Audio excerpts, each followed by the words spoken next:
우리는 여러 인간관계 안에서 살아가고 있습니다. 그리고 그 사람과의 관계에 따라서 또 표현하는 방식들이 달라집니다. 한 커플이 있었는데요. 제 이야기는 아니고 이제 아는 사람 이야기입니다. 한 커플이 사귄 지 이제 100일 정도 되었습니다. 이 100일이 되었는데 이 100일을 그냥 지나가면 될까요? 안 될까요? 네, 안 되겠죠. 나중에 큰일이 날 겁니다. 그래서 이 남자친구가 열심히 이제 편지를 쓰기 시작하는 겁니다. 내가 너를 만났을 때부터 첫눈에 반했고 너만 평생 사랑할게. 이런 풋풋한 내용을 썼다 지웠다가 똑같은 내용을 막 썼다 지웠다 하면서 이제 한두 시간 열심히 편지를 준비하는 것이죠. 자, 이제 만나러 가야 되는데 이 편지만 하나 딸랑 준비하면 될까요? 안 되겠죠. 그래서 자, 여자친구가 좋아하는 이쁜 꽃도 하나 사갑니다. 그리고 여자친구를 만나자마자 웃으면서 사랑한다고 말해주면서 이제 꽃과 편지를 선물로 주는 것이죠. 그런데 이 남자친구가 처음 본 여자, 처음 본 사람에게도 똑같이 꽃과 편지를 주면서 사랑한다고 말할까요? 아니겠죠. 처음 본 사람, 지나가는 행인, 동네 주민을 만날 때는 그저 목례만 합니다. 안녕하세요 인사만 합니다. 그러나 여자친구를 만났을 때는 다릅니다. 만나서 손도 잡아주고 안아도 주고 뽀뽀도 하고 사랑한다고 말해줍니다. 사랑하는 사람이기에 여자친구라는 특별한 관계에 있기 때문에 표현하는 방식 또한 특별해집니다. 여자친구에게만 표현하는 특별한 방식이 생기게 되는 것이죠. 이것은 하나님과 이스라엘도 마찬가지였습니다. 하나님께서 이스라엘을 특별한 관계로 초대하셨기 때문입니다. 우리 출애굽기 29장 46절 말씀인데요. 46절 말씀을 함께 읽겠습니다. 시작.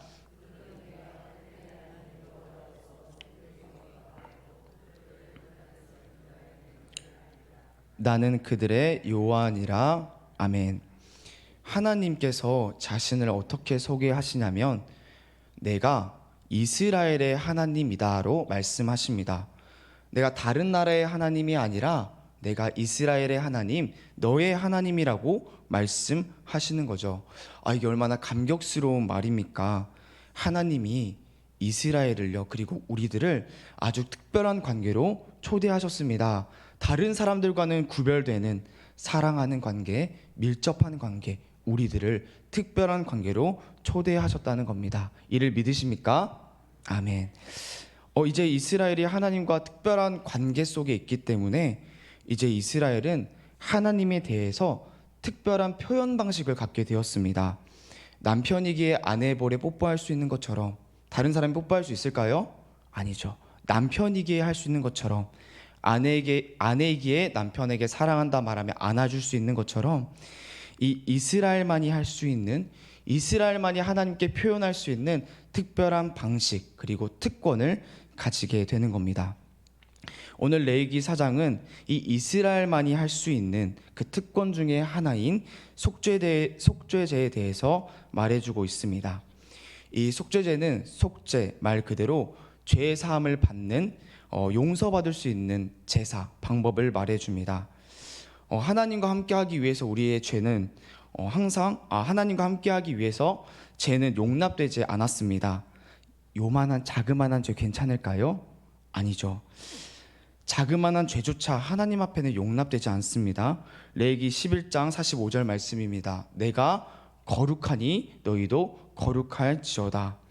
거룩한 하나님과 동행하기 위해서는요, 함께하기 위해서 그분과 함께 살려면요, 우리는 거룩해야 됩니다.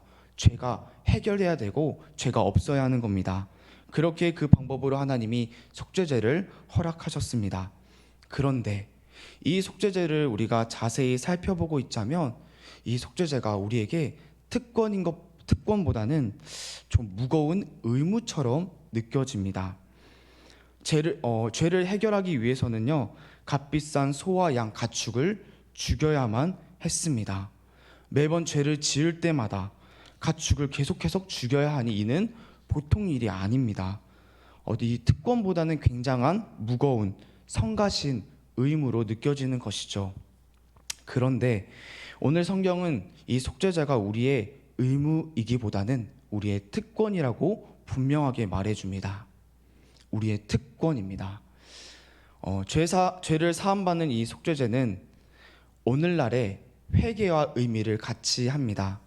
이스라엘 사람들이 속죄제를 통해 하나님께 죄를 용서받았던 것처럼 우리도 회개를 통해 하나님께 죄를 용서받습니다.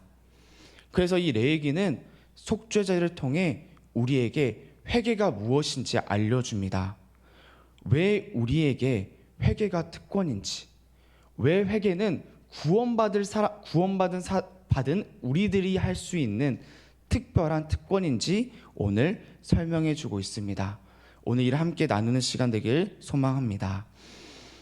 먼저 레위기 4장 13절 말씀을 우리가 함께 읽겠습니다. 시작. 만일 이스라엘 온 회중이 여호와의 계명 중 하나라도 부지 중에 범하여 허물이 있으나 스스로 깨닫지 못하다가. 아멘. 이스라엘 백성이 부지 중의 죄를 범했습니다. 여기서 부지 중이라는 이 단어는 두 가지 의미를 갖습니다. 첫 번째로 무지하다라는 뜻입니다. 한마디로 죄인지 알지 못하고 죄인지 구별하지 못해서 죄를 지은 겁니다. 두 번째로는 연약하다라는 뜻입니다. 이게 죄인지는 알고 있는데 내 욕심 때문에, 내 생각 때문에 연약해서 죄를 지은 겁니다. 이 정도는 괜찮을 거야. 하나님이 이 정도는 봐주시지 않을까? 나의 연약함으로 지은 죄가 부지 중에 지은 죄입니다. 이스라엘 사람들이 이 부지 중의 죄를 범했습니다. 죄인지 알지 못해서, 때로는 연약해서 죄를 지었습니다. 그런데 이렇게 죄를 지은 후에 그들이 어떻게 반응하고 있습니까? 13절 하반절인데요. 제가 읽겠습니다. 만일 이스라엘 온 회중이 여호와의 계명 중 하나라도 부지 중에 범하여 허물이 있으나 스스로 깨닫지 못하다가. 그들이요, 자기가 지은 죄를 스스로 깨닫지 못합니다. 죄를 지었으나 스스로 알지 못합니다. 자기가 죄를 지은 사실을, 또 자기가 죄를 지은 모습이 어떠한지를 그들은 알지 못하는 것이죠. 이러한 그들의 모습을 23절에서 이렇게 추가적으로 설명해 주고 있습니다. 23절인데요. 그가 범한 죄를 누가 그에게 깨우쳐 주면, 스스로 죄를 모르기 때문에, 알 수가 없기 때문에 어떻게 해야 됩니까? 누군가 그 사람을 지적해 줘야 합니다. 누가 너 죄 지었어, 너 이거 잘못했잖아, 지적해 줘야지 그제서야 죄를 지은 거를 알게 되는 겁니다. 아이고, 이 참 부지 중에 죄를 지는 이 모습이 얼마나 바보 같고 얼마나 딱한 모습입니까? 죄를 분별할 지식이 없습니다. 죄에 대한 경각심도 없어서요, 너무너무 무뎌져 있습니다. 얼마나 무지하고 무뎌져 있는지, 날이 갈수록 죄가 쌓이고 죄 때문에 나의 모습이 더러워지고 있는데도 그런 나의 모습을 알아차리지 못하는 겁니다. 이게 바로 부지 중에 죄를 짓는 자, 그것이 죄인의 모습이라고 오늘 성경이 말해주고 있는 것이죠. 이거 참 큰일이 난 것 같습니다. 왜냐하면 이 죄를 회개하려면 내가 죄를 지은 걸 알아야 하지 않겠습니까? 그런데 죄 지은 것 자체를 모르고 있으니, 내가 죄 지은 것 자체를 알지도 못하고 있으니 이 회개든 제삿은 시작할 수도 없는 겁니다. 죄를 지은 걸 몰라서 회개를 시작할 수도 없습니다. 할 마음도 필요성도 느끼지 못하고 있는 겁니다. 죄인은 회개할 만한 실력이 없습니다. 회개할 만한 수준이 없습니다. 정말로 딱하고 답이 없는 인생인 것이죠. 그런데요, 성도 여러분, 이런 죄인의 모습이 우리들 가운데도 있다는 겁니다. 우리는 분명 우리가 죄인임을 안다고 말합니다. 분명 우리는 하나님 앞에 크고 작은 죄들을 매일매일 범하고 있습니다. 그렇다면 당연하게도 우리의 기도에 무엇이 매일매일 있어야 할까요? 회개가 매일매일 있어야 하는 겁니다. 어떤 회개든 매일매일 있어야 하는 겁니다. 그런데요, 어느 순간부터 내 기도에 회개가 사라져 있다는 것이죠. 무엇을 회개해야 할까 딱히 떠오르지도 않는다는 겁니다. 이게 큰일이 난 것이죠. 그렇게 여기서 우리는 간구해야 할 한 가지 기도 제목이 생깁니다. 바로 주님, 내 죄를 좀 깨닫게 해주십시오. 주님, 나를 긍휼히 여겨주셔서 내가 짚고도 알지 못하는, 깨닫지도 못하는 그 내 죄를 깨닫게 해달라는 그 간구가, 고백이 우리에게 매일매일 있어야 되는 겁니다. 우리가 알지도 못하면서 어떻게 회개할 수 있습니까? 하나님께 지은 죄가 산더미 같은데 그거 알지도 못하면서 어떻게 회개의 자리로 나아갈 수가 있습니까? 어떻게 하나님 앞에 마음 아파할 수가 있습니까? 어떻게 하나님과 함께하는 삶을 기대할 수가 있겠습니까? 그렇게 우리는 기도해야 합니다. 하나님, 알게 도와주세요. 내 욕심과 생각으로 가득 차서 죄인지도 모르는, 때로는 알면서도 내 눈을 가리면서 짓고 있는 그 죄가 무엇인지 깨닫게 도와달라는 기도가 나와야 하는 겁니다. 오늘 함께 이 간구로 하나님께 나아가시길 소원합니다. 나의 죄를 깨닫고 회개의 기도의 자리로 나아가는 귀한 시간 되시길 소망합니다. 다시 본문으로 돌아오면요, 참으로 이 이스라엘에 감사하고 다행인 일인 것은 이스라엘 사람들이 자신의 죄를 깨닫게 된다는 겁니다. 우리 13절 하반절 14절인데요. 제가 읽겠습니다. 부지 중에 범하여 허물이 있으나 스스로 깨닫지 못하다가 14절 그 범한 죄를 깨달으면, 참 이상한 말이죠. 스스로 깨닫지 못하던 그 죄를요, 무슨 일인지 모르겠는데 어느 순간 다시 죄를 발견하게 되는 겁니다. 스스로 깨닫지 못했던 그 죄를 발견합니다. 또 23절입니다. 그가 범한 죄를 누가 그에게 깨우쳐 주면, 누군가 죄를 지적했을 때 그 죄를 깨닫고 인정합니다. 그런데 우리가 이 23절에서 생각해 볼 게 있습니다. 이 사람의 본성이라는 게 누가 죄를 지적한다고 쉽게 인정하고 깨달아질까요? 아니죠. 이게 뉴스만 보더라도 우리가 잘 알 수 있습니다. 너 이거 잘못했잖아요. 당신이 죄 지었잖아요. 사람들이 지적하기 시작하면 그 사람들은 기억이 안 난다고 말합니다. 그리고 나는 그거 모르는 일이에요. 모른다고 계속 말합니다. 죄인의 본성이 참 그런 것 같습니다. 자기의 죄를 인정하지 않습니다. 변명합니다. 부인합니다. 합리화시킵니다. 오히려 역정까지 내는 것이 바로 죄인의 본성입니다. 인정하지 않습니다. 깨닫지 않습니다. 그런데 참으로 신기한 일이 이스라엘에서 일어나기 시작하는 거죠. 사람들이 죄를 지적했더니 화를 내는 것이 아니라 인정하는 겁니다. 스스로 깨닫지 못했던 그 자들이 자신의 죄를 어느 순간 발견하게 되는 겁니다. 어떻게 이스라엘에서 이런 신기한 일들이 생기게 되는 걸까요? 자기의 죄를 순순히 인정하는 일, 죄인의 본성과는 반대되는 일이죠. 깨닫지 못하는 죄를 발견하는 일이 어떻게 생기게 되는 걸까요? 그 이유가, 그 원인이 오늘 말씀 마지막 절에 나와 있습니다. 레위기 4장의 마지막 우리 35절인데요. 우리 35절을 함께 읽겠습니다. 시작.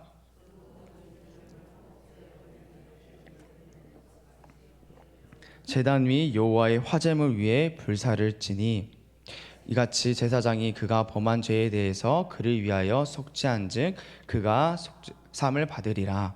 아멘. 속죄 제물을 어디 위에서 태우라고 말씀하십니까? 속죄 제물을 여호와의 화제 위에서 태우라고 합니다. 이 속죄 제물을 여호와의 화제 위에서 태웁니다. 한 사람이, 이스라엘 사람이 자기의 죄를 깨달았습니다. 그래서 속죄제를 드리기 위해 제물을 죽이고 제물을 잘라서 제단 위에서 태우려고 합니다. 제단 위로 나아갔습니다. 그런데요, 제물을 태우려고 하는데 그 사람의 눈앞에서 이미 제물이 타고 있는 겁니다. 나는 아직 제물을 드리지도 않았거든요. 나는 내가 준비한 제물을 아직 태우지도 않았거든요. 그런데요, 제단 위에서 하나님께서 준비하신 화제가, 제물이 이미 활활 타오르고 있는 겁니다. 하나님께서는 제사장들에게 매일 아침과 저녁으로 번제, 상번제를 드리라고 말씀하셨습니다. 그래서 이스라엘 제단에서는요, 이 하나님이 준비하신 제물이 쉼없이 타오르고 있었습니다. 출애굽기 29장 42절 말씀인데요, 우리가 함께 읽겠습니다. 시작. 이는 너희가 대대로 여호와 앞에 회막문에서 드릴 번제라. 내가 거기서 너희와 만나고 내게 말하리라. 아멘. 하나님께서 우리가 제물을 태우기 전에 먼저 제물을 태우고 계십니다. 하나님께서 회개의 자리를 먼저 만들고 계십니다. 하나님께서 회개에 필요한 모든 것을 준비하시고, 회개에 필요한 우리의 마음까지도 하나님이 준비시키시고 그 자리에서 우리를 기다리고 계신다는 것입니다. 회개할 실력이 없는 우리들, 회개할 수준이 안 되는 우리들, 회개를 시작조차도 할 수 없는 우리들인데, 그런 우리의 마음을 부드럽게 하시고 겸손하게 하시고 죄를 깨닫게 하셔서 그런 은혜와 사랑이 있기에 오늘도 우리가 이 자리에서 회개를 할 수 있는 겁니다. 하나님이 오늘 우리를 이 자리로 부르셨습니다. 회개의 모든 걸 다 준비시키시고 우리를 이 자리로 부르셨습니다. 그렇기에 구원받은 우리들에게 회개가 특권입니다. 우리만이 할 수 있는 것이 바로 회개입니다. 오늘 이 시간 나와 하나님 사이를 막고 있는 그 죄악들, 내가 깨닫지 못한 그 죄악들을 하나님께 내려놓고 우리의 영혼이 회복되고 하나님과 함께하는 오늘 이 기도의 시간 되시기를 소망합니다. 우리 함께 기도하겠습니다. 하나님 아버지, 우리가 오늘 이 시간 회개하길 원합니다.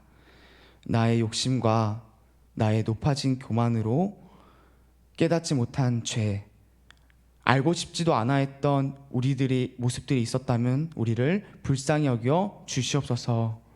오늘 이 시간 하나님께 회개할 제목들을 깨닫는 일이 있을 수 있도록 허락하셔서 하나님과 나 사이에 있는 죄를 해결함 받고 나의 영혼이 회복되고 하나님과 매일매일 함께하는 오늘의 기도의 시간이 우리의 삶이 될 수 있도록 하나님 은혜를 베풀어 주시옵소서. 예수님 이름으로 기도드렸습니다. 아멘. 우리 주기도문으로 예배를 마치도록 하겠습니다. 하늘에 계신 우리 아버지여, 이름이 거룩히 여김을 받으시오며 나라의 임하옵시며 뜻이 하늘에서 이룬 것 같이 땅에서도 이루어지이다. 오늘날 우리에게 일용할 양식을 주옵시고 우리가 우리에게 죄 지은 자를 사하여 준 것 같이 우리 죄를 사하여 주옵시고 우리를 시험에 들게 하지 마옵시고 다만 악에서 구하옵소서. 대개 나라와 권세와 영광이 아버지께 영원히 있사옵나이다. 아멘. 오늘 말씀 기억하시면서 기도하시길 원합니다. 교회를 위해 기도해 주시고 특별히